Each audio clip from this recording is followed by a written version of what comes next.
आज हमारा जो पर्यावरण का टॉपिक रहेगा वह है परिवहन एवं संचार के साधन।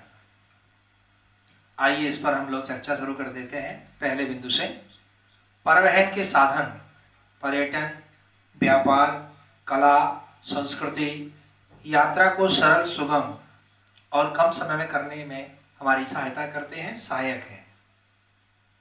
परिवहन को हम केवल इस रूप में न समझें कि वो सिर्फ हमारे आवागमन के लिए ही है। परिवहन के साधन हमारे व्यापार, हमारे पर्यटन उद्योग को बढ़ावा देते हैं, हमारी संस्कृति को एक राज्य से दूसरे राज्य में, एक देश से दूसरे देश में पहुंचाते हैं और हमारी यात्रा को सरल बना देते हैं, सुगम बना देते हैं। परिवहन के साधनों में वायु और ध्वनि प्रदूषण का खतरा तो होता ही है, ऊर्जा व्यय का भी खतरा होता है और होता ही है। तो परिवहन के साधन जितनी हम भौतिक सुविधाएं ले रहे हैं, जिनमें परिवहन के साधन भी हमारी एक भौतिक सुविधा के अंतर्गत आते हैं, तो जितने भी हम भौतिक सुविधा ले रहे हैं तो उसका एक नकारात्मक प्रभाव भी हमारे पर्यावरण के लिए हो रहा है। जैसे परिवहन है और उससे प्रदूषण होता है, परिवहन के साधनों से जो धुआं निकलता है उससे वायु प्रदूषण होता है और उससे जो ध्वनि निकलती है उससे ध्वनि प्रदूषण होता है। आगे हम चलकर इसमें प्रदूषण के विषय पर चर्चा विस्तार से करेंगे, तब हम समझेंगे कि वायु प्रदूषण और ध्वनि प्रदूषण किस प्रकार से हमारे जीवन में खतरनाक है, हानिकारक है। अगले बिंदु पे चर्चा करते हैं। तेल परिवहन वाले जलयानों से समुद्री जीवों को बड़ा नुकसान होता है। ज़्यादातर जो हमारा पेट्रोलियम तेल है उसका जो परिवहन होता है वो जलीय हिस्सों से होता है। कारण ये है कि अंतर्राष्ट्रीय जब स्तर पर हम बात करेंगे तो हमारे पड़ोस में जितने भी कॉन्टिनेंट हैं, देश हैं, जहाँ से हम लोग बहुतायत मात्रा में पेट्रोलियम पदार्थों को आयातित करते हैं, तो उसके लिए हमें परिवहन की ज़रूरत होती है। और परिवहन में सबसे पहला जो हमारा दृष्टि जाती है वो जल परिवहन के ऊपर जाती है, क्योंकि जल परिवहन धीमा है पर सस्ता है। और इतने बड़े स्तर पर जब हम कोई चीज़ परिवहन के लिए यूज़ कर रहे हैं, इतने बड़े स्तर पे हम लोग आयात कर रहे हैं, तो परिवहन के साधन हमें सस्ते कैसे मिले इस बात का ध्यान रखा जाता है। लेकिन इन पानी के जहाज़ों से जब हम इतने बड़े स्तर पर तेल को आयात करते हैं तो कभी कभी तेल का रिसाव हो जाता है समुद्र में, तो उस समय उसमें रहने वाले जो जीव हैं उनके लिए बहुत ही घातक होता है और उनकी मृत्यु होती है।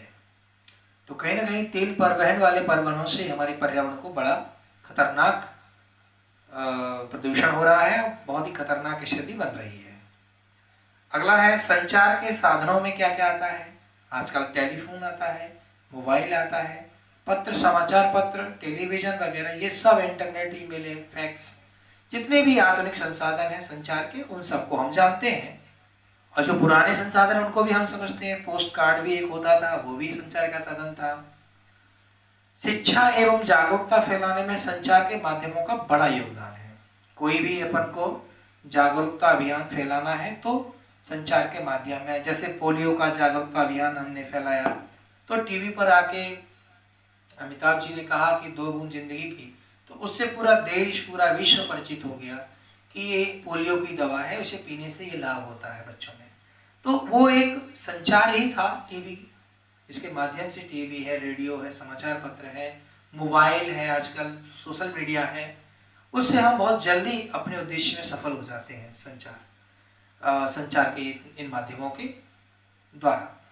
पर्यावरण के प्रति संवेदनशील बनाने में बड़ा महत्वपूर्ण योगदान है संचार के साधनों का। जैसे आज कोई भी पर्यावरण के बारे में कोई नई जानकारी, पर्यावरण को सुरक्षित रखने वाले कंटेंट आप सोशल मीडिया पर शेयर कर दीजिए, बहुत जल्दी लोगों तक वो पहुंचता है और उसका लाभ भी होता है पर्यावरण को।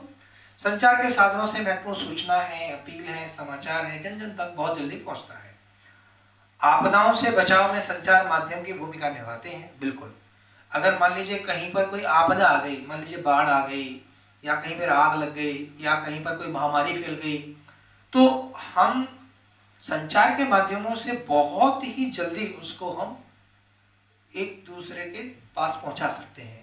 खासकर आजकल सोशल मीडिया में एक ऐसा प्लेटफॉर्म हो गया है जहां कोई भी व्यक्ति यानी वो स्पेशलिस्ट ना हो तो भी चलेगा। यानी आज इस देश में, विश्व में सभी लोग सोशल मीडिया का प्रयोग कर रहे हैं, संचार का एक सशक्त माध्यम बनता जा रहा है। जबकि हम जानते हैं कि हर एक व्यक्ति को कोई टेक्निकल ट्रेनिंग नहीं है उस चीज़ की, ना कोई उसने कोर्स किया है, फिर भी हर आदमी के हाथ में सोशल मीडिया है और वो अपनी बात को आसानी से लोगों तक पहुंचा सकता है। तो मेरे हिसाब से कि बहुत जल्दी और बहुत ही प्रभावशाली तरीके से हम अपनी बात को रख सकते हैं। ऐसे ही आपदा से संबंधित सूचना आपको तुरंत लोगों तक पहुंचानी है तो सोशल मीडिया है आपके पास में। बाढ़ आ गई, भूकंप आ गया, कुछ भी है, टीवी, समाचार पत्र है, खासकर सोशल मीडिया है आज की डेट में। जन कल्याणकारी अभियान, लोगों को जागरूक करना होता है। जो भी सरकार जन कल्याणकारी अभियान चलाती है उसमें लोगों को जगाना बहुत जरूरी होता है, लोगों को अवेयर करना बहुत जरूरी होता है। तो उनको सफल बनाने के लिए, जैसे पल्स पोलियो अभियान को सफल बनाने के लिए, तो ये जन कल्याणकारी अभियान है जिनको हमें सफल बनाने के लिए संचार के माध्यमों का बड़ा योगदान रहा है। जैसे पल्स पोलियो वाला मैंने बताया, अमिताभ बच्चन जी के द्वारा जो मैसेज दिया गया टीवी पर, 2 बूंद जिंदगी की, और मैं समझता हूँ कि भारत पोलियो मुक्त देश बन गया, इससे अच्छी बात कुछ हो ही नहीं सकती। हमारे लिए इतना बड़ा अभिशाप था ये पोलियो की, हजारों लाखों बच्चे हमारे जिंदगियां बर्बाद हो गई इस पोलियो से, क्योंकि पोलियो एक वायरल डिसीज है और इस वायरस को मारने वाली तो कोई दवा है ही नहीं हमारे पास अभी। तो बस इससे बचाव ही एक सबसे बड़ा उपाय है। तो कहते भी हैं कि precautions is the better than treatment. तो जो आप बीमारी से बचते हैं वही आपका सबसे बड़ा इलाज होता है। तो जैसे पल्स पोलियो से हम सीख सकते हैं कि संचार माध्यम का क्या महत्व है। हमारे देश में सबसे सस्ता संचार है, वो माध्यम है, वो है पोस्ट कार्ड। अब तो शायद पोस्ट कार्ड की भूमिका नगण्य होती जा रही है, पोस्ट कार्ड सिर्फ किताबों में रह गया है। हम लोग यहाँ पढ़ रहे हैं पोस्ट कार्ड के बारे में, पर वास्तव में पोस्ट कार्ड जैसी अब कोई बात रही ही नहीं है, क्योंकि आजकल तो ईमेल का ज़माना है, व्हाट्सएप का ज़माना है, मैसेज का ज़माना है। तो आई थिंक पोस्ट कार्ड की जो अहमियत है, जो भूमिका है, वो लगातार कम होती चली जा रही है। बट सस्ता संचार का साधन यह माना जाता था। हर क्षेत्र का एक पिन कोड नंबर होता है, 6 अंकों का होता है ना, पिन कोड को पोस्ट इंडेक्स नंबर कहते हैं। एसएमएस का पूरा नाम शॉर्ट मैसेज सर्विस होता है, लघु संदेश सेवा। एसटीडी का पूरा नाम सब्सक्राइबर स्ट्रिंग डायलिंग, अर्थात एक शहर से दूसरे शहर में बात करना होता। पहले एसटीडी कोड लगता था, एसटीडी हमें मिलाना पड़ता था, उसका अलग चार्ज लगता था। ये सब चीज़ें पुरानी हो गई, अब तो कुछ भी ऐसा रहा नहीं है। मोबाइल का ज़माना है, कहीं का भी नंबर लगाओ, कोई एसटीडी कोड लगाने की आवश्यकता नहीं है। भारत का जो मोबाइल पर जो कोड चलता है वो 91 चलता है। इंडिया का 91 एक ही कोड है, एक भारत एक कोड हो गया है। पहले तो अलग अलग शहरों का, अलग अलग जिलों का अलग अलग कोड होता था, है ना। तो वो अब सबसे हमें निजात मिल गई है। अब हमें कुछ भी याद नहीं रखना है, सीधा नंबर डायल करना है, ऑटोमेटिकली इंडिया का कोड उसमें आ जाएगा। एसटीडी का पूरा हो गया। उसके बाद आईएसडी, इंटरनेशनल सब्सक्राइबर डायलिंग, अर्थात एक देश से दूसरे देश में जब आपको कॉल करना होता है तो उसको आईएसडी कॉल बोलते थे। और अब ये भी आईएसडी कॉल भी अब आपके मोबाइल के द्वारा आराम से लगाया जा सकता है, नो प्रॉब्लम एट ऑल। तो अब तो चीज़ें बहुत सरल हो गई हैं, पहले जितनी चीज़ें नहीं रह गई हैं। पहले बहुत कुछ तामझाम हुआ करता था, लेकिन अब वो धीरे धीरे सरलता की ओर हम लोग जा रहे हैं। स्वच्छता, परिवेश की साफ सफाई और अच्छी आदतें संक्रामक रोग, आइए इसकी हम चर्चा करते हैं। कुछ रोग एक रोगी से दूसरे तक संक्रमण के माध्यम से फैलते हैं, इनको हम संक्रामक रोग कहते हैं, है ना। जैसे 2 प्रकार के रोग हैं, संक्रामक रोग है, और एक रोग होता है जो खाने पीने की कमी की वजह से होता है। खाने पीने की वजह से, जैसे मान लो आपके भोजन में विटामिन नहीं है तो हीनता जन्य रोग कहते हैं उनको। एक होता है हीनता जन्य रोग, जिसमें आपके शरीर में किसी आवश्यक तत्व की कमी हो जाती है, तो उससे आप बीमार हो जाते हैं। और एक होता है वो छुआछूत की बीमारी होती है, एक दूसरे के छूने से वो लग जाती है, तो संक्रामक रोग होता है। वो एक होता है जेनेटिक डिसीज, जो माता पिता से हमारे शरीर में आता है और उसके लिए हम कुछ नहीं कर सकते और कोई इलाज नहीं कर सकते, क्योंकि वो जेनेटिक है। तो जैसे कि बालों का उड़ना, बोल्डनेस, तो ये भी एक जेनेटिक डिसीज है। और ये 2 प्रकार की हो सकती है। जेनेटिक डिसीज में ऐसा होता है कि आपके बाल उड़ने हैं, एक फंगस की वजह से भी आपके बाल उड़ जाते हैं। तो वो एक फंगस डिसीज हो जाती है। ऐसी बहुत सारी डिसीज हैं, मुख्य रूप से 2-3 प्रकार की डिसीज को हम जानते हैं। एक है संक्रामक रोग जो एक दूसरे के टच में आने से हो जाते हैं, और दूसरा जो रोग होता है वो हीनता जन्य रोग होता है जो खाने पीने की कमी से हो जाता है, और तीसरे प्रकार के जो रोग होते हैं वो जेनेटिक होते हैं, अनुवंशिक होते हैं, जो माता पिता से या हमारे और पूर्वजों से हमारे शरीर में आ जाते हैं, पीढ़ी दर पीढ़ी में जाते हैं। चलिए, संक्रामक या छूत रोग रोगाणु द्वारा होते हैं। रोगाणु वायरल हो सकता है, बैक्टीरिया हो सकता है, फंगस हो सकता है। ये रोगाणु वायु, जल, कीट, भोजन, स्पर्श आदि से फैलते हैं। सर्दी, जुकाम ये छूने से फैलते हैं। फ्लू, उल्टी, दस्त वगैरह वगैरह। उल्टी दस्त होने पर जीवन रक्षक घोल पिलाया जाता है, ORS घोल, यानी ओरल डिहाइड्रेशन साल्ट, यानी उसमें नमक और चीनी का घोल होता है और कुछ नहीं होता है, ORS का घोल दिया जाता है। इसमें जिसके आपके शरीर में पानी की कमी ना हो, डिहाइड्रेशन ना हो, क्योंकि डिहाइड्रेशन में व्यक्ति की मौत हो सकती है। हमारे शरीर का 70% जो हिस्सा है वो पानी से ही बना है। यानी आप समझ सकते हैं कि जो हमारे शरीर को 70% हिस्सा, हमारे शरीर में 70% को रिप्रेजेंट करता हो, वो अवयव कितना महत्वपूर्ण होता होगा, और वो जल है। तो 70% जल है हमारे बॉडी में, हमारे बॉडी वेट का 70% वाटर है, तो वाटर का रहना कितना जरूरी है। और उल्टी दस्त में ये पानी हमारे शरीर से बाहर निकलता है, तो उसमें डिहाइड्रेशन हो जाएगा, निर्जलीकरण हो जाएगा, और वो हमारे जीवन के लिए खतरनाक है। इसीलिए तुरंत हमें बच्चों को ORS घोल जो आता है पैकेट में वो देना चाहिए, सरकार के द्वारा वो वितरित किया जाता है। और अगर नहीं है इमीडिएटली आपके घर में, तो आप नमक और शक्कर का घोल बना के उसको पिला सकते हैं बराबर, जब तक आप नियरेस्ट हॉस्पिटल ना पहुंच जाए। लगभग 500 की जनसंख्या पर एक हम उप स्वास्थ्य केंद्र बना रहे हैं। 30,000 के लगभग जनसंख्या वाले क्षेत्र में प्राथमिक स्वास्थ्य केंद्र बना रहे हैं। इससे अधिक जनसंख्या वाले क्षेत्र इलाके में हम सामुदायिक स्वास्थ्य केंद्र खोले जा रहे हैं। ये बहुत अच्छा कॉन्सेप्ट है, एक तो स्वास्थ्य और शिक्षा का। ये दोनों चीजें हर एक व्यक्ति की मूलभूत आवश्यकता में आती हैं। मैं समझता हूँ मूलभूत आवश्यकताओं में भी सबसे पहले आती है शिक्षित स्वस्थ रहना बहुत जरूरी है। शिक्षा के लिए हर व्यक्ति तक स्कूल जाए, स्वास्थ्य में हर व्यक्ति तक स्वास्थ्य सेवाएं जाए, ये सरकारों की प्राथमिकता होनी चाहिए। प्रयास तो होता है, अब वो सफल कितने होते हैं अपने प्रयास में, ये देखने वाली बात होती है। मैं समझता हूं कि इन दोनों ही क्षेत्रों में अगर आपको सरकार को काम करना है तो इसमें जन समुदाय का सहयोग होना बहुत जरूरी है। एक दूसरी, इन दोनों डिपार्टमेंट में काम करने वाले जो हमारे ऑफिसर हैं, डॉक्टर्स हैं या शिक्षक हैं, वो जब तक अपनी जिम्मेदारी को नहीं समझेंगे, वो जब तक समाज से अपने आप को कनेक्ट नहीं करेंगे, इमोशनली कनेक्ट नहीं करेंगे, तब तक ये अभियान सफल नहीं हो सकते। अब कोई डॉक्टर ये सोचे कि अगर मेरा बच्चा गांव में रहता है, बीमार हो जाता है, तो फिर उस समय उसके लिए क्या जरूरी है, क्या होना चाहिए उसकी जान को बचाने के लिए, तो निश्चित रूप से वो डॉक्टर गांव में अपनी सेवाएं देने के लिए तैयार हो जाएगा। बिकॉज आज की डेट में सबसे बड़ी समस्या यही है कि डॉक्टर्स है ना, वो गांव में नहीं जाना चाहते, टीचर्स हैं वो गांव में नहीं जाना चाहते हैं, हर व्यक्ति शहर में रहना चाहता है। तो उसके लिए भी सरकार को प्रयास करना चाहिए कि गांव में हमें आधारभूत जो संरचनाएं हैं, आधारभूत जो फंडामेंटल जो स्ट्रक्चर है गांव का, उसमें हमें कुछ परिवर्तन करने चाहिए, जिससे लोग वहां जाने के लिए ललायित हों। तो हमें ऐसी व्यवस्था है कि 500 की जनसंख्या है तो एक उप स्वास्थ्य केंद्र गाँव में बना दिया जाएगा, 30,000 है तो वहाँ पर कुछ प्राथमिक स्वास्थ्य केंद्र बना दिया जाएगा, और अगर 50,000 से ज़्यादा पॉपुलेशन है या लाखों में पॉपुलेशन है तो एक बड़ा हॉस्पिटल, सामुदायिक स्वास्थ्य केंद्र भी खोल दिया जाएगा। मोबाइल वैन, जर्नी एक्सप्रेस आदि स्वास्थ्य सेवाएं, बहुत अच्छी सेवाएं हैं ये मोबाइल वैन है। जैसे मान लीजिए कई गांव में बीमारी फैल जाती है जिसे अपन महामारी कहते हैं, पूरा गांव बीमार हो गया मान लीजिए, तो गांव में तो गरीब भी होते हैं बेचारे, वो शहर तक आ नहीं पा रहे हैं। कई बार तो ऐसा होता है कि पूरा घर ही बीमार हो गया, तो अब उनको लेकर कौन आएगा शहर तक। तो ऐसी स्थिति में जो मोबाइल वैन होती है डॉक्टर्स की, वो काम करती है। केवल एक रिपोर्टिंग करनी होती है शहर के जो जिला अस्पताल है या अपने जो उप स्वास्थ्य केंद्र है उसमें रिपोर्ट करनी होती है डॉक्टर्स के द्वारा। डॉक्टर फिर उसको रेफर कर देते हैं डिस्ट्रिक्ट के लिए, तो वहाँ एक टीम जाती है और टीम घर पर ही आपका इलाज कर देती है। तो ये मोबाइल वैन बहुत अच्छी है, आज होनी चाहिए।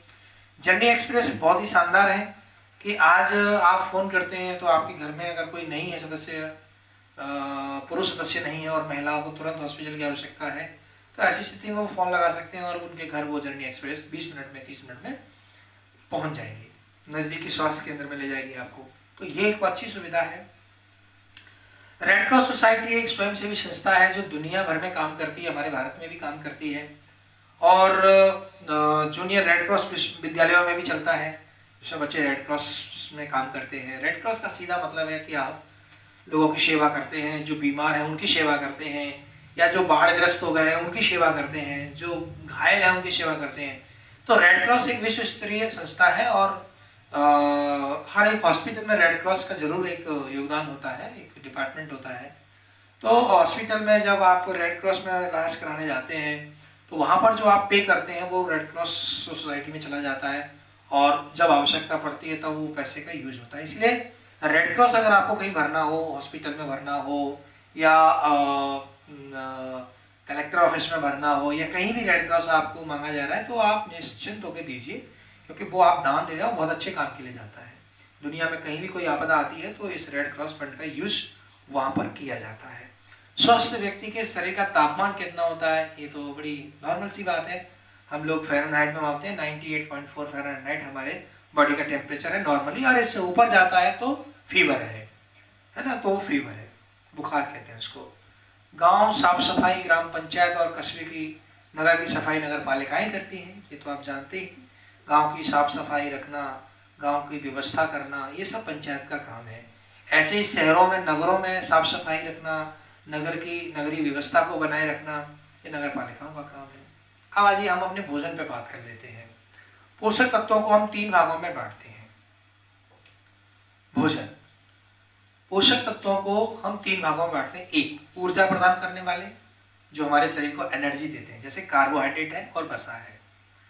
एक्चुअली में जो कार्बोहाइड्रेट होता है वो बेसिकली हमारी बॉडी को एनर्जी देने वाला होता है, केवल एनर्जी। तो हम अपने भोजन में कार्बोहाइड्रेट जरूर लें। कार्बोहाइड्रेट कहाँ से मिलेगा आपको? जैसे रोटी में कार्बोहाइड्रेट होता है, आलू में कार्बोहाइड्रेट होता है, चावल में कार्बोहाइड्रेट होता है, केला में कार्बोहाइड्रेट होता है। तो जब भी आपको एनर्जी लॉस होती है, जैसे आपको भूख लगी है, फिर आपसे कोई काम करवाएगा तो होगा नहीं, बिकॉज आपकी बॉडी पूरी एनर्जी बर्न कर चुकी है ही नहीं आपकी बॉडी में एनर्जी। तो इसीलिए काम करने के लिए आपको क्या चाहिए? भोजन चाहिए। जब आप काम कर लोगे, कार्बोहाइड्रेट जब बॉडी को मिलने लगेगा तो आप काम भी करने लगेंगे, थकावट दूर हो जाएगी। तो ऊर्जा देने वाले 2 पोषक तत्व हैं, एक है कार्बोहाइड्रेट, दूसरा है वसा। नॉर्मली वसा क्या होता है कि हमारे बॉडी की जो स्किन है उसके नीचे वो जमा होता है, ज़्यादातर पेट पे जमा होता है, तो वो लोग मोटे हो जाते हैं। होना नहीं चाहिए, क्योंकि ज़्यादा वसा एकत्रित होना शरीर में कई अनेक बीमारियों को आमंत्रित करती है। इसीलिए हमें अपने शरीर में वसा को जमा होने ही नहीं देना है। हमें डेली वर्कआउट करना है, एक्सरसाइज करनी है, जिससे वसा बर्न होती रहे। कार्बोहाइड्रेट हमें लिमिटेड मात्रा में सब कुछ लेना चाहिए, ऐसा नहीं कि अनलिमिटेड हम कार्बोहाइड्रेट ले रहे हैं, नो। जितना बॉडी को रिक्वायरमेंट है, जितनी जरूरत है, उतना ही कार्बोहाइड्रेट हमें लेना चाहिए, और जितनी वसा की जरूरत है उतनी वसा लेनी चाहिए। एकदम वसा जीरो भी नहीं होनी चाहिए और एकदम बहुत ज़्यादा भी नहीं होनी चाहिए। कभी कभार क्या होता है, जब हम भोजन हमको नहीं मिल पाता है, सुबह से शाम तक भोजन नहीं मिल रहा है, किसी कारण से कार्बोहाइड्रेट हम नहीं ले पा रहे हैं, तो जो फैट हमारे यहाँ जमा होती है वो फैट डिसॉल्व हो जाती है और डिसॉल्व होकर हमारे शरीर को ऊर्जा देती है। तो इसलिए ये 2 प्रमुख पोषक तत्व हैं, कार्बोहाइड्रेट और वसा, जो हमारे शरीर को ऊर्जा देती है। दूसरा, शरीर निर्माण के लिए एक पोषक तत्व जरूरी होता है जिसका नाम है प्रोटीन। प्रोटीन को हमारे शरीर का बॉडी बिल्डर भी कहा जाता है। ये प्रोटीन हमें कहां से मिलेगा? ये प्रोटीन हमें दूध से मिलेगा, ये प्रोटीन हमें अंडा से मिलेगा, ये प्रोटीन हमें जितनी भी दाल हैं उन सभी दालों में प्रोटीन है, चाहे वो चना है, चाहे अरहर है, चाहे मूंग है, चाहे वो और कोई दाल है, मोठ की दाल है, जितनी पनीर है, ये सब जो है ना, ये ये प्रोटीन के स्रोत है। और प्रोटीन लेना बहुत जरूरी है, खासकर जब आप शरीर के आपका विकास हो रहा है। जैसे बच्चे हैं, बच्चों के शरीर का विकास हो रहा है, हड्डियां बढ़ रही हैं उनकी, तभी तो उनका शरीर का आकार बढ़ रहा है। तो उनके शरीर को आकार बढ़ाना है तो प्रोटीन को लेना जरूरी है, क्योंकि प्रोटीन हमारे शरीर को निर्माण करती है। एक चीज। दूसरी चीज होती है कि जब आप हैवी वर्कआउट कर रहे होते हैं, कहीं जिम में कर रहे होते हैं, किसी भी अन्य जगह पे कर रहे होते हैं, घर पर कर रहे होते हैं, और जब आप हैवी वर्कआउट कर रहे होते हैं तो उस समय आपकी जो कोशिकाएं हैं, आपकी जो मसल्स हैं, वो ब्रेक होती हैं, वो मसल्स टूटती हैं। तो उस समय उनको रिपेयर करने के लिए प्रोटीन की जरूरत होती है। इसलिए ठीक वर्कआउट के बाद में आप प्रोटीन लीजिए, ऐसा कहा जाता है, जिससे आपका जो डैमेज हुआ है वो रिपेयर हो जाएगा। तो बॉडी बिल्डिंग करने के लिए प्रोटीन कंपलसरी होता है और आपको प्रोटीन लेना चाहिए। मैं समझता हूँ कि बहुत इंपॉर्टेंट है। बच्चों के लिए दूध बहुत जरूरी है, क्योंकि दूध में प्रोटीन होता है। केसीन, केसीन नाम की प्रोटीन होती है। रात में हम अगर दूध लेके सोते हैं तो जितना भी दिन भर में हमने डैमेज किया है अपनी बॉडी के अंदरूनी सेल्स को, अंदरूनी मसल्स को, जितना भी हमने तोड़ा है उसको रिपेयर कर देता है। इसीलिए रात्रि में ज़्यादा नहीं, आप 250 ग्राम भी दूध लेके अगर सो जाते हैं तो पूरी बॉडी आपकी रिपेयर हो जाती है, क्योंकि उसके अंदर केसिन जो प्रोटीन होती है वो बॉडी की मसल्स को रिपेयर करती है। तो ये बहुत इंपॉर्टेंट है कि रात्रि में हमें दूध लेके जरूर सोना चाहिए, है ना, वो सोते समय पूरी बॉडी को रिपेयर करता है। क्लियर। तीसरा, रोगों से बचाव रखने के लिए हमें कुछ पोषक तत्वों की आवश्यकता होती है, यानी हमारे बॉडी की रेजिस्टेंस पावर को बनाए रखने के लिए, हमारे बॉडी की जो रोग प्रतिरोधक क्षमता है उसको बनाए रखने के लिए कुछ पोषक तत्वों को लिया जाता है। जैसे विटामिन है, जैसे खनिज लवण है, जैसे सोडियम है, पोटेशियम है, कैल्शियम है, विटामिन ए है, बी है, सी है, डी है, ई है, विटामिन B6 है, B11 है, B12 है, डी है। ये सब विटामिन हमें रोगों से बचाती है। इसीलिए आप लोग पढ़ेंगे आगे कि विटामिन की कमी से कौन कौन सा रोग हमारे शरीर में हो जाता है। तो इसका मतलब है कि विटामिन की कमी से रोग हो रहा है, मतलब वो स्वस्थ रखने के लिए क्या चाहिए, विटामिन चाहिए। ऐसे ही आपने आयोडीन की कमी से घेंघा रोग हो जाता है। तो यानी जो खनिज लवण है वो हमारे शरीर को रोगों से बचाने का काम करते हैं। तो अगर आपको अपने शरीर की रेजिस्टेंस पावर, रोग प्रतिरोधक क्षमता को बनाए रखना है, उसको अच्छा सुदृढ़ बनाए रखना है, तो आपको विटामिन भी लेनी होंगी और खनिज लवण भी लेने होंगे। हरी सब्जियों में ये मिलता है विटामिन, तो आम में, पपीता में, नींबू में, इसमें सब विटामिन मिलते हैं और ये हमें अपने भोजन का हिस्सा बनाना चाहिए। आइए आगे हम लोग, ये 3 प्रकार के कंटेंट हैं, 3 प्रकार के पोषक तत्व हो गए हमारे। पहले ऊर्जा देने वाले, दूसरे शरीर की मरम्मत करने वाले, तीसरे रोगों से रक्षा करने वाले। क्लियर हो गया। अगला, कार्बोहाइड्रेट एवं वसा के स्रोत क्या है। जैसे मैं भी बोल रहा था कि चावल गेहूं लेते हैं तो कार्बोहाइड्रेट मिल रहा है, घी तेल लेते हैं तो वसा मिल रही है, साबूदाना शकरकंद ले रहे हैं कार्बोहाइड्रेट है, आलू में कार्बोहाइड्रेट है, चीनी में कार्बोहाइड्रेट है, गुड़ में कार्बोहाइड्रेट है, अरबी, मक्का, रोटी सब कार्बोहाइड्रेट है, गन्ना, सूखा मेवा सब कार्बोहाइड्रेट है। और अगर आप ऑयली कोई भी चीज लेते हैं तो वो फैट है, टोटली फैट है। समबडी कुछ लोग मोटे हो जाते हैं तो उन्हें फैट अवॉइड करना चाहिए, आई थिंक सो, क्योंकि शरीर में गंदी फैट होती है, वो शरीर को मोटापा बढ़ाती है, कोलेस्ट्रॉल बनता है और हार्ट अटैक जैसी बीमारियां होती हैं, शरीर बहुत ही बद वैसा हो जाता है, पेट बहुत आगे निकल जाता है। तो ऐसी चीज़ों को हमें अवॉइड करना चाहिए डॉक्टर की सलाह से।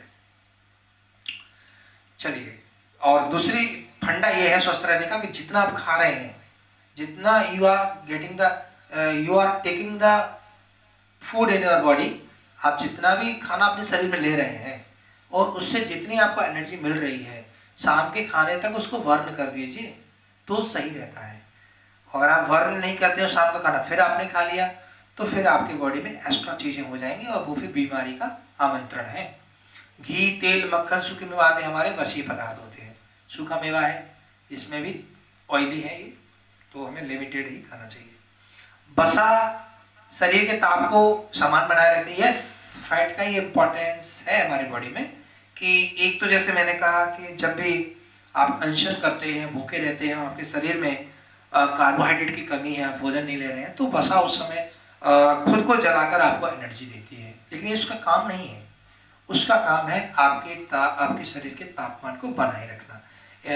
Your body temperature will be maintain अगर आपके शरीर में वसा बैलेंस में है तो। बैलेंस शब्द मैं यूज कर रहा हूँ, कोई भी चीज कितनी भी अच्छी हो, अनलिमिटेड नहीं ले सकते आप भोजन के रूप में, उसको नियमित निश्चित मात्रा में ही लेना चाहिए। 1 ग्राम वसा से हमें 9 कैलोरी ऊर्जा मिलती है।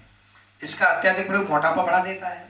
1 ग्राम कार्बोहाइड्रेट से शरीर को 4 कैलोरी ऊर्जा मिलती है। अब आप सोच लीजिए कि आप कितने ग्राम कार्बोहाइड्रेट ले रहे हैं, कितने ग्राम आप वसा ले रहे हैं और कितनी कैलोरी आपको बॉडी को चाहिए। जैसे 2100 कैलोरी, 2400 कैलोरी, जैसे फीमेल के लिए 2100 कैलोरी, मेल के लिए 2400 कैलोरी नॉर्मली जरूरत होती है। अगर कोई हार्ड वर्क कर रहा है तो उसके लिए ज़्यादा चाहिए होता है। तो ये सब अलग अलग स्थिति में आपको जरूरत होती है। श्रम करने वाले को कार्बोहाइड्रेट की ज़्यादा आवश्यकता होती है। प्रोटीन के स्रोत क्या है? दूध है, जैसे मैंने कहा, सोयाबीन है, मछली है, अंकुरित अनाज। सोयाबीन में, शाकाहारियों में सोयाबीन सबसे ज़्यादा प्रोटीन वाला होता है, इसलिए सोयाबीन का पनीर भी बनाया जाता है और प्रोटीन के लिए वो सोयाबीन का पनीर खाना लाभदायक होता है। 1 ग्राम प्रोटीन से आपको 4 कैलोरी ऊर्जा भी मिल जाती है। भोजन में सोयाबीन का उपयोग लाभप्रद है, इसमें प्रोटीन की अधिक मात्रा होती है। विटामिन और खनिज लवण की स्रोत क्या है? फल सब्जी, जैसे मैं बोला दूध अंडा वगैरह इसमें मिलता है। कार्बोहाइड्रेट और वसा के कार्य क्या है? शरीर को ऊर्जा देना। प्रोटीन का कार्य क्या है? नई कोशिकाओं का निर्माण करना, मरम्मत करना, शरीर की वृद्धि करना। विटामिन और खनिज का काम क्या है? शरीर को सुरक्षा करना, बीमारियों से बचाना, बताया था मैंने अभी। हरी सब्जियां हमारे शरीर के लिए आवश्यक खनिज लवणों की पूर्ति करती हैं, जैसे भिंडी है, टमाटर है, गोभी है, मेथी है। बैगन में आयरन वगैरह होता है, आयरन होता है, कैल्शियम होता है, ये सब चीजें होती हैं, विटामिन होती हैं, है ना, और पोटेशियम होता है, सोडियम होता है, ये सब चीजें होती हैं। हीमोग्लोबिन हमारे ब्लड में पाया जाता है और बहुत इंपॉर्टेंट होता है। हीमोग्लोबिन हमारे शरीर में ऑक्सीजन और कार्बन डाइऑक्साइड के परिवहन में मुख्य भूमिका निभाता है। हीमोग्लोबिन की वजह से ही हमारा ब्लड है ना वो रेड होता है, क्योंकि हीमोग्लोबिन, हीम मतलब आयरन है और ग्लोबिन का मतलब प्रोटीन है, तो हीमोग्लोबिन 2 शब्दों से मिलकर बना है हीमोग्लोबिन। हीम मतलब आपका आयरन और ग्लोबिन मतलब प्रोटीन। ग्लोबिन नाम की प्रोटीन हमारे ब्लड में पाई जाती है और जब ग्लोबिन नाम की प्रोटीन हीम से यानी आयरन से मिल जाती है तो क्या बन जाता है? हीमोग्लोबिन। और जब आपके भोजन में यानी हरी पत्तियों वाली सब्जियां आप नहीं खाते हैं तो आपकी बॉडी में आयरन की कमी हो जाती है और आयरन की कमी होने से क्या हो जाएगा? ब्लड की कमी हो जाएगी। कहते हैं ना खून की कमी हो गई है। कितने % है हीमोग्लोबिन, ऐसे बोलते हैं। तो हमें ये लगातार लेते रहना चाहिए और अगर मान लीजिए हमारे बॉडी में हीमोग्लोबिन की कमी है तो इसका मतलब है कि हम बहुत अच्छा फील नहीं करेंगे, शरीर कमजोर हो जाएगा, हम कोई काम नहीं कर पाएंगे, सांस फूलेगी और कई बीमारियों को हम आमंत्रण देंगे।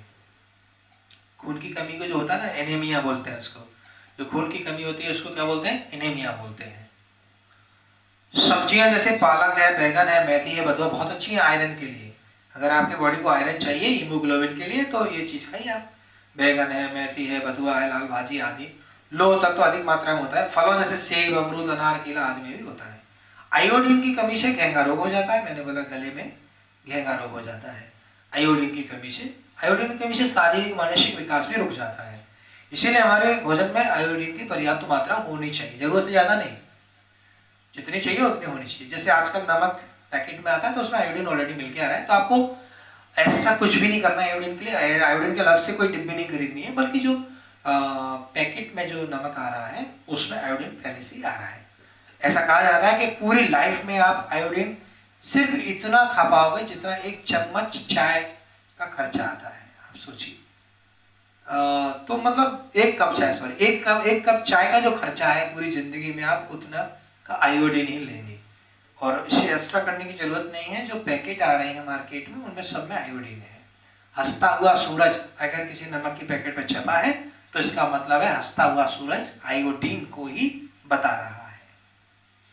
ठीक है। आम, अमरूद, पपीता, केला, अनार, संतरा आदि फलों से विभिन्न प्रकार के प्रोटीन मिलेंगे। विटामिन रोगों से हमारी रक्षा करती है, विटामिन रोगों से हमारी रक्षा करते हैं, हमारी इम्यून सिस्टम रोग प्रतिरोध क्षमता को बढ़ाते हैं। बिल्कुल जैसे मैंने कहा कि विटामिन हमारी बॉडी को क्यों चाहिए? जिससे कि हमारे शरीर की रोग प्रतिरोधक क्षमता मेंटेन बनी रहे, इसके लिए हमको विटामिन की जरूरत होती है। प्रमुख रूप से विटामिन कितनी होती है? 6 होती है। कौन कौन सी होती है? A, B, C, D, E, K। अब मैं अगर इस विटामिन को बांटूं तो 2 प्रकार के विटामिन हो जाएंगे, 2 ग्रुप हो जाएंगे विटामिन के। एक ग्रुप वो है जो पानी में घुल जाता है और एक वो ग्रुप है जो पानी में नहीं घुलता। 2 ही विटामिन ऐसी हैं जो पानी में घुलनशील है, B और C। बाकी सारे विटामिन है वो पानी में घुलनशील नहीं है। 2 ही विटामिन है जो पानी में घुलनशील है, विटामिन बी और विटामिन सी। ठीक है। और बाकी विटामिन पानी में घुलनशील नहीं है, वसा में घुलनशील है, ए डी ई के। ओके, अब हमारे पास साथ एक चार्ट है। इस चार्ट में हम लोग देखेंगे कि कौन सी विटामिन का क्या रासायनिक नाम है, उसकी कमी से कौन सा रोग हो जाता है और उससे अगर हमें रोग से बचना है तो कौन से स्रोत है उस विटामिन के जो हमें लेने चाहिए खाने में। आइए चर्चा करते हैं जैसे सबसे पहले है विटामिन ए, जो वसा में घुलनशील है। इसका रासायनिक नाम आपसे पूछा जाता है तो आप याद रखना रेटिनॉल। रेटिना जो शब्द है वो हमारी आंख से रिलेटेड है, तो नाम में ही पूरा अर्थ छिपा है कि अगर आपको अपनी आंखें स्वस्थ रखना है तो विटामिन ए लेना है, रेटिना स्वस्थ रहेगी। और अगर इसकी कमी हो गई तो आंखें खराब होगी, सीधी सी बात है। रतौंधी होगा, अंधेरे में डिम लाइट में दिखाई नहीं देगा आपको रतौंधी। संक्रमण खतरा हो जाएगा, जीरोथैलिया आपको स्थायी अंधापन हो जाएगा अगर आप विटामिन ए को निगलेक्ट करते हैं, अवॉइड करते हैं। इसीलिए इसको निगलेक्ट नहीं कर सकते, अवॉइड नहीं कर सकते, इसको लेना ही लेना है। और अब आपको मन में आ रहा है कि भाई विटामिन ए हमें कब मिलेगा, कैसे मिलेगा? दूध, अंडा, पनीर, हरी सब्जी, मछली का तेल। देखिए जो शाकाहारी लोग हैं बहुत सारे साधन हैं जहां से वो विटामिन ए ले सकते हैं। जरूरी है कि मांस खाया जाए उसके लिए, अंडा खाया जाए, मछली का तेल यूज किया जाए? No, there is no need. ये इफ आप नॉन वेज आप सॉरी वेजिटेरियन हैं तो आपके लिए हरी सब्जियां हैं, पनीर है, बड़े आराम से, दूध है, दूध तो सब कुछ दूध में है, तो आप ये सब विटामिन ए की पूर्ति कर सकते हैं। ठीक, ऐसे ही अगला है विटामिन बी1 जिसका नाम है थायमिन, और इससे कमी से होता है बेरी बेरी। अब इसको समझ लीजिए, थायमिन, बेरी बेरी का शाब्दिक अर्थ है कमजोरी। जापानी शब्द है बेरी बेरी, और बेरी बेरी का अर्थ होता है कमजोर होना, कमजोरी आना, वीकनेस आना। और इसका रासायनिक नाम क्या है? थाइमिन। और थाई मतलब हम जांग को बोलते हैं, जांग कमजोर हो रही है, थाई, ऐसे याद कर सकते हैं इसको, इसको जोड़ के थाइमिन। बी1 थाइमिन की कमी से बेरी बेरी। और ये कहां से मिलेगा? मूंगफली से मिलेगा आपको, तिल से मिलेगा, सूखी मिर्च, बिना धुली दाल, अंडा, सब्जियां खाइए, आपको मिलेगा विटामिन बी1। विटामिन बी2 जिसका नाम है राइबोफ्लोविन, इसकी कमी से क्या हो जाता है? त्वचा फटती है, आंखें लाल होती हैं, जीभ फट जाती है। डॉक्टर कभी आपको जीभ निकालने के लिए बोलता है, जीभ निकाल के दिखाओ, आपको फीवर आ रहा है, तो अगर जीभ फटी हुई है तो समझ लेगा कि आपके अंदर विटामिन बी2 की कमी है। तो एक साइरप लिख देगा, साइरप पे लिखा हुआ राइबोफ्लोविन, तो वो आप पी लीजिए, विटामिन बी2 की पूर्ति हो जाएगी, आपका रोग खत्म हो जाएगा। त्वचा चटक रही है, फट रही, सर्दियों की बात अलग होती है, वो तो सभी की फटती है। पर अगर सामान्य मौसम में आपकी त्वचा क्रैक हो रही है और जैसे किसी के पैर फटते हैं, तो वो कहीं ना कहीं विटामिन बी2 की कमी है, और डॉक्टर को हमें सलाह लेनी चाहिए। डॉक्टर राइबोफ्लोविन वाली कोई साइरप किसी कंपनी की लिख देंगे, पीते रहो। अगर साइरप नहीं पीना है तो खमीर खाओ, मांस खाओ, हरी सब्जियां खाओ, दूध पियो, पूर्ति हो जाएगी। ठीक है, चलिए इसके बाद है बी3। बी3 का रासायनिक नाम है नियासिन।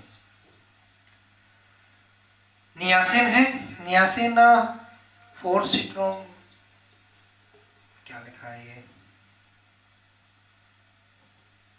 हाँ नियासिन है, बी3 का नाम नियासिन है। और इससे पहला रोग हो जाता है, जीभ मोटी हो जाती है।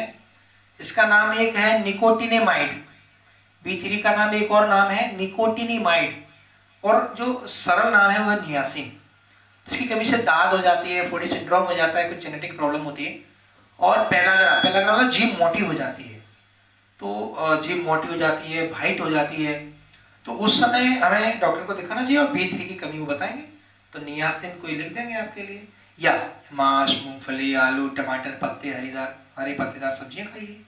विटामिन बी5 जिसका नाम है पेंटाथानिक एसिड, अम्ल, 5 से पेंटा हो गया। बाल सफेद होना विटामिन बी5 की कमी से होता है। मंदबुद्धि होना विटामिन बी5 की कमी से होता है।